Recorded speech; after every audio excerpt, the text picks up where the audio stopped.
ከነዛ ሰባት አይነት አላህ ጥላ ስር የሚቀመጡ ሰባት አይነት ሰባት ሰዎች ብቻ አይደሉም። በአንዱ ብቻ በሚሊዮን የሚቆጠሩ ሊኖሩ ይችላሉ። ባህሪያቶች ናቸው።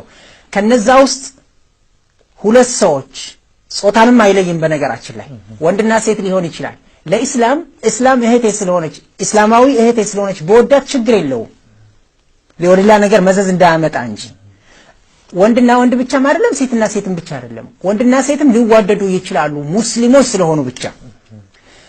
ሁለት ሰዎች ይላል እዚህ ጋር ለአላህ ብለው የተዋደዱ ሲገናኙም ለአላህ ሲለያዩም ለአላህ ሲኖሩም ለአላህ ብለው ነው የተዋደዱት፣ ሲሞቱም በዛው ላይ ነው የሞቱት። እነሱም የዛች ቀን አላህ ጥላ ስር ይቀመጣሉ። አላህ ከነሳት ገና አሜን።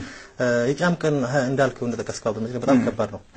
እናት ከልጇ እንደው ማይታሰብ ነው በመሰረቱ ዱንያ ላይ አሁን እንደው እሳት ካንቺና ከልጅ ማን ይጣል ቢባል እኔ ተቃጥዬ ልጅ ተፈም እንትናት እናት ማለት ለሁላችንም ግልጽ ነው። ተከከለ ከዛም አልፎ አሁን ከእርሱ ጋር የሚያዘው ወንድማማችነት ነውና የቂያም ቀን ወንድማማችነት ወደምን ይቀየራል? ወደ ጠላትነት የሚቀየርበት ቀን ነው።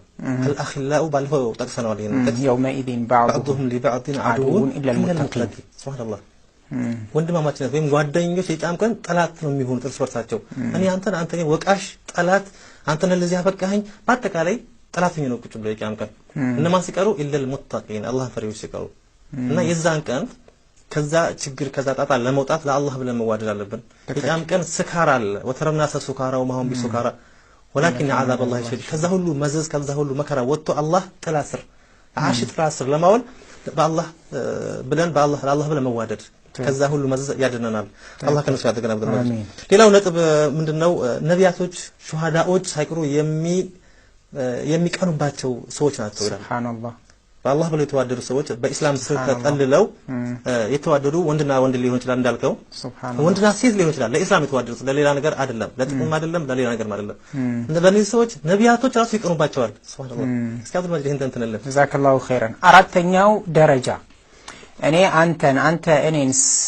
አንተን ስወድህ አንተ እኔን ስትወደኝ ለአላህ ብለን ከሆነ ለኛ የተቀመጠልን የማዕረግ ቦታ አለ። የውመል ቂያማ ከብርሃን ነው የተሰራው ይላል። ነቢያቶችም ሰማዕታቶችም ያችን ቦታ ይመኙዋታል። يغبطهم الأنبياء والشهداء ይላል። እንግዲህ ነቢያቶች ማለት እኮ ከሰው ልጆች ሁሉ የትልቅ ደረጃ ያላቸው ናቸው። ሰማዕታት ደግሞ ለጉራ ጀግና ለመባል ለገንዘብ ብሎ ሳይሆን ለአላህ ብሎ في سبيل الله የሞተ እሱም ይመኛታል ያችን። እነማን ናቸው እስቲ ያችን ያገኛሉ? እነ من عباد الله لأناسا አሉ ረሱል አለይሂ ሰላም። ከአላህ ባሪያዎች ሰዎች አሉ መንሁም ማሁም بأنبياء ولا شهداء ነቢያቶችም አይደሉም ሰማዕታቶችም አይደሉም። يغبطهم الأنبياء والشهداء يوم القيامة ያላቸውን ቦታ ሲያዩ ምን ነው እነሱ ቦታ በሆንኩኝ ብለው ይመኛሉ። ነቢያቶች አዎ بمكانهم من الله تعالى قالوا يا رسول الله قالوا صحابوቹ عليهم رضوان الله إنما ناتشو تخبرنا من هم قال هم قوم تحابوا بروح الله على غير أرحام بينهم ولا أموال يتعاطونها زمدنا نورو سايهون ገንዘብ የሚሰጣጡት ነገር ጥቅም ኑሮ ሳይሆን ለአላህ ውዴታ ብለው ብቻ የተዋደዱ فوالله إن وجوههم لنور ፊቶቻቸው ብርሃን ነው። وإنهم على نور ببرهان لا يناتشو لا يخافون إذا خاف الناس ولا يحزنون إذا حزن الناس سوچ سيفروا أيفروا سوچ سيتكزوا أي تكزوا. وقرأ هذه الآية ألا إن أولياء الله لا خوف عليهم ولا هم يحزنون يا الله ወዳጆች እኮ ፍርሃቻም ሆነ ትካዜ በእነሱ ላይ የለባቸውም። የነሱ መቀመጫ ይላል ሐዲሱ ከብርሃን የተሰራ ቦታ ነው። አላህ ከነሱ ያድርገን። ናም ዛከላሁ ኸይር አብዱል መጂድ ሱብሃንአላህ። የዛን ቀን በነቢያቶች በእኛ ደረጃ እንዲቀኑ ለመሆን ከተፈለገ መዋደድ ቀላል እኮ ነው። እኔ አንተን ለአላህ ብቻ ብዬ መውደድ ለጥቅምህ አይደለም፣ ለስልጣን አይደለም፣ ለዝምድና ለዘር አይደለም፣ ቲፎዞ ወንድሙ ደጋፊ ሆኜ አይደለም። በስ የአላህ ባሪያ ስለሆንክ ብቻ ወይም የአላህ ባሪያ ስለሆነች ብቻ እወዳታለሁ። ከወደድኳት ደግሞ ከኔ ምን ይጠበቃል? ህቁቆች አሉ መሟላት ያለባቸው። እንዴ ዝም ብሎ መሞገት አይደለም።